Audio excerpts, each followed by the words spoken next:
Let's dive into a crazy story of crisis management from inside a five-star hotel. It's Mumbai, 2002, and for one duty manager, this night is going to change everything. So picture this. It's almost midnight and the hotel is completely booked solid. Then, their most important corporate client shows up. They need a room for their drunk MD. And of course, the only room left is the honeymoon suite, already reserved for newlyweds. The client wasn't asking. They laid down a pretty serious threat. So he's stuck. Risk a huge client or ruin a couple's wedding night.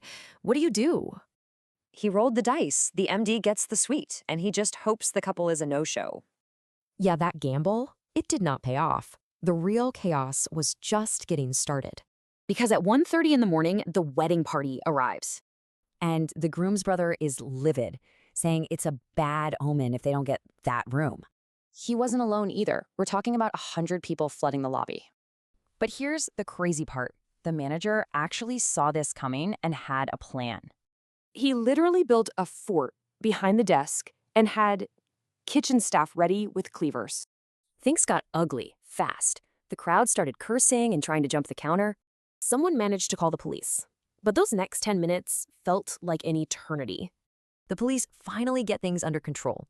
But the manager's night, well, it wasn't over yet.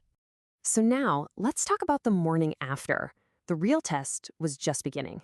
Right away, he's called into a meeting with the GM and all the top execs. He lays it all out, pretty much expecting to be fired on the spot. But then, a total shocker. They weren't mad. They praised him for his courage. And why?